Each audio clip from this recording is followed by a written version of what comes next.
Mas vamos por partes. Eu comecei de maneira errada. Em primeiro lugar, eu queria saber o que é uma ação, O que é uma ação? E o que é e como ela é precificada. Porque às vezes aparece... às vezes ela cai 20% do nada. Sim. Então eu não acredito muito que seja... Não, é o seguinte, Então, o que é? ação, se você for pegar qualquer livro, vai falar que é a menor parte do capital da empresa. Então, quando você compra uma ação, você está comprando uma partezinha da empresa. Então, vamos supor que o Master Podcast vire uma empresa. Você vai ter um CNPJ, em algum momento você fala assim, vamos fazer ações. Então, você vai falar, vou fazer 1.000, 10.000, 1 milhão de ações. Aí alguém vai dar o preço por isso. Então, se for 1.000 ações e o Master Podcast custar R$1.000, o preço inicial vai ser... O preço da empresa, no caso, por exemplo, as câmeras, a estrutura... Uma empresa normalmente vale muito mais que os ativos que ela tem, porque tem um potencial de gerar. De lucro. Aí tem várias formas de dar preço em alguma coisa. A forma mais tradicional, mais correta, o preço é baseado nas expectativas de lucro que esse ativo vai te dar. Então, o que você faz? Você projeta os lucros para quando? E aí que é difícil, que é até o infinito, e traz para o valor de hoje. Então, esse é uma maneira de você falar quanto vale algo. Mas quem que faz essa conta? Todo mundo faz.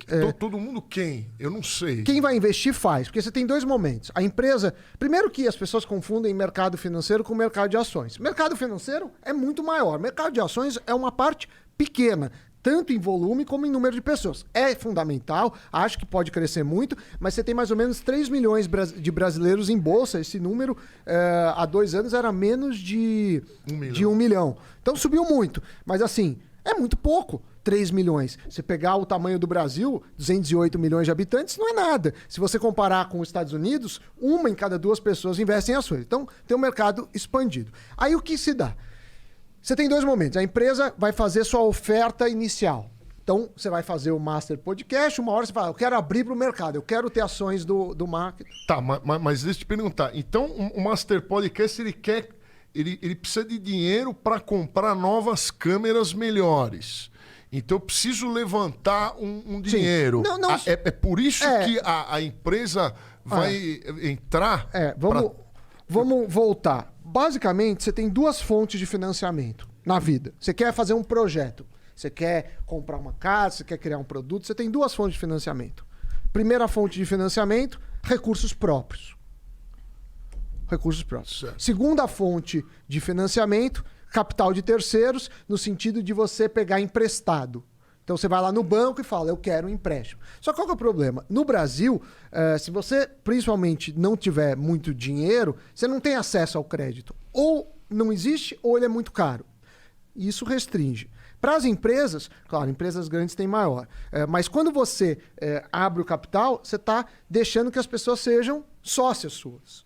Então o cara não é um credor no sentido de você não pagar, você vai para o Serasa. É no sentido que assim, vamos abrir o Master Podcast uma empresa, então você vai, vamos supor que vocês dois fiquem com 50% da empresa e os outros 50% sócios. Você vai ter sócios disseminados. Aí você vai falar, não, quanto que vocês pagam? Normalmente quando é a oferta inicial de ações, que é a primeira vez, você tem um banco que faz a distribuição, que é um banco de investimento, e aí ele tenta ver o que chama book building, isso daí. Ele tenta ver quem quer, por que preço, para achar o preço disso. Agora vamos pensar o caso mais simples. A ação já está no mercado.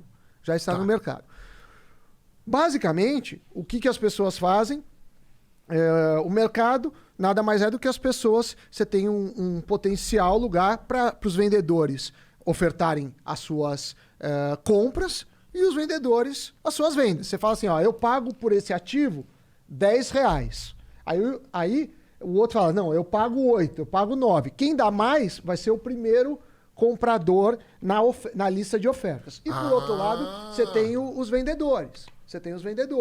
Os vendedores vão falar assim, não, eu vendo por 12. Aí o outro, eu vendo por 15, eu vendo 14. Então, vamos pensar nesse exemplo, eu quero comprar por 10 e o cara quer vender por 12. Não dá negócio.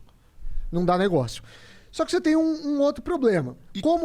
E aí que eu vou voltar. Como algumas empresas... No Brasil você tem mais ou menos 400 e poucas empresas listadas em bolsa.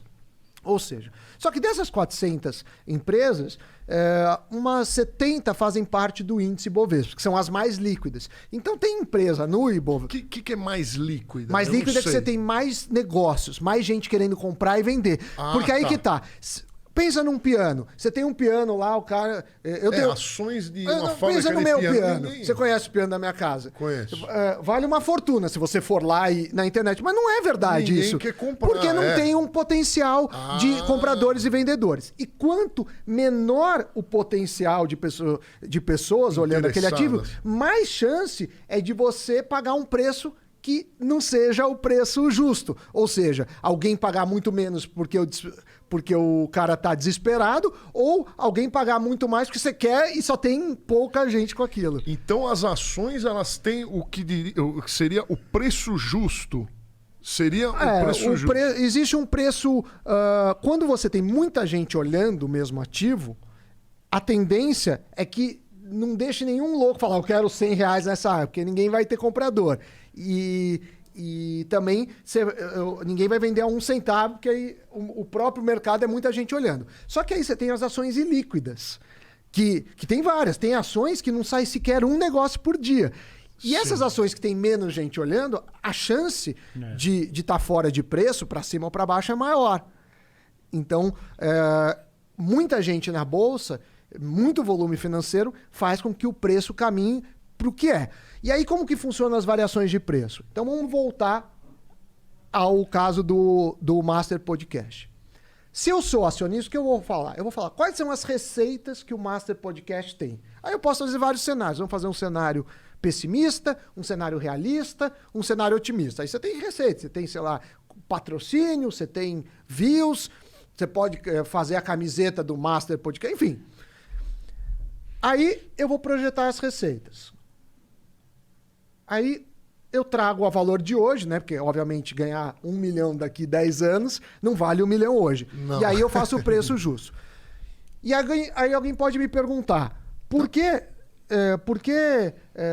isso não... Por que os preços mudam, então, se está todo mundo olhando? Se está todo mundo olhando, o preço devia ser estável sempre. Tem pessoas que me perguntam isso. Todo mundo olhando, você diz, quem está interessado na ação... para comprar e vender. Está fazendo contas... Sim, o tempo todo. Então, mas daí ele teria que confiar nos relatórios que eu e o Guru escrever de quanto vale cada câmera. Mas quando uma empresa... Tá entrando. Então, mas quando uma empresa é aberta em bolsa, você tem uma série de regras que a empresa tem que prestar conta. Ela tem que ter balanço publicado e auditável, ela tem uma ala de relações com o mercado. Então, não é assim. Se a empresa mentir, simples. O cara vai na cadeia. Porque aí, vai pra cadeia mesmo. Mesmo... Mais ou menos.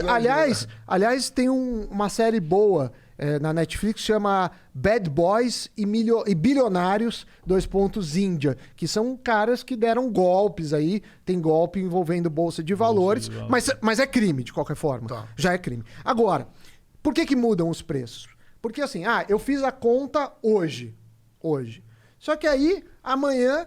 vocês ganham um prêmio. Amanhã vocês começam a ter mais relevância. Isso vai revisar minhas previsões para o futuro.